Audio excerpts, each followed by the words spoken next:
Boeing के Starliner यान में गड़बड़ी के चलते सुनीता विलियम्स और बैरी विल्मोर करीब 2.5 महीने से अंतर्राष्ट्रीय स्पेस स्टेशन पर फंसे हुए हैं। अमेरिका स्पेस एजेंसी नासा वापसी के लिए स्पेसएक्स के क्रू ड्रैगन का इस्तेमाल करने की योजना बना रही है, यानी उनकी वापसी अगले महीने तक ही संभव हो सकती है। अंतर्राष्ट्रीय स्पेस स्टेशन में ऐसा क्या हुआ कि सुनीता विलियम्स वापस नहीं आ पा रही हैं? क्या आईएसएस में कुछ खराबी है? पूरी खबर आइए जानते हैं। करीब 2.5 महीने से अंतर्राष्ट्रीय अंतरिक्ष स्टेशन में फंसी नासा की भारतीय मूल की अंतरिक्ष यात्री सुनीता विलियम्स को स्वास्थ्य संबंधी मुश्किलों का सामना करना पड़ रहा है। नासा की एस्ट्रोनॉट यात्री सुनीता विलियम्स अपने सहयोगी कमांडर बैरी विल्मोर के साथ जून की शुरुआत में बोइंग के स्टारलाइनर स्पेसक्राफ्ट से अंतरिक्ष में गई थी।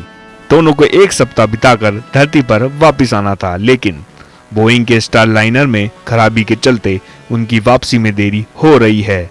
नासा ने हाल ही में बताया था कि वापसी में 2025 तक देरी हो सकती है। इसी बीच एक नई रिपोर्ट बताती है कि सुनीता विलियम्स को आईएसएस में आंखों में समस्या हो रही है। सुनीता विलियम्स की समस्या के पीछे कथित माइक्रोग्रेविटी के लंबे समय तक संपर्क में रहने को वजह बताया गया है।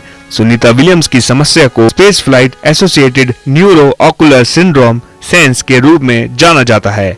ये कथित तौर पर शरीर में द्रव्य वितरण पर असर डालता है, जिससे दृष्टि संबंधी समस्याएं होती हैं।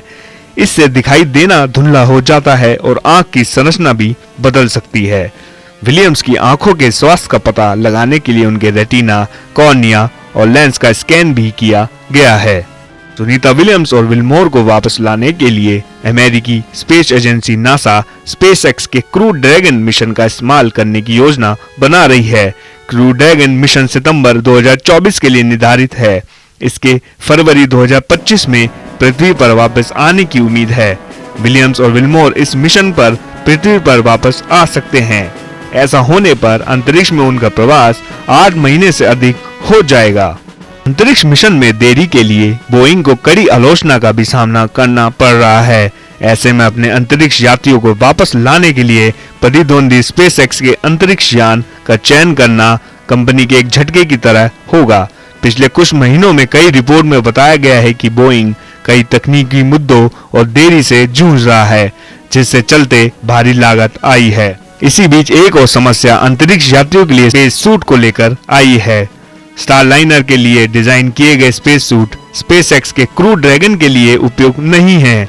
ऐसे में अगर सुनीता विलियम्स और विल्मोर क्रू ड्रैगन से वापस लौटते हैं तो उन्हें अपने स्पेस सूट को भी त्यागना पड़ सकता है, जिससे सुरक्षा संबंधी दिक्कतें पैदा हो सकती हैं। रिपोर्ट बताती है कि क्रू ड्रैगन मिशन के साथ स्पेसएक्स सूट भेजने पर भी विचार कर रहा है। क्या आप जानते हैं कि कितने दिन स्पेस में रुकने पर शरीर में क्या क्या असर हो सकता है? आइए आपको बताते हैं। लंबे समय के साथ स्पेस स्टेशन पर रुकते ही नासा एस्ट्रोनॉट के शरीर पर पड़ने वाले असर की स्टडी करने लगता है।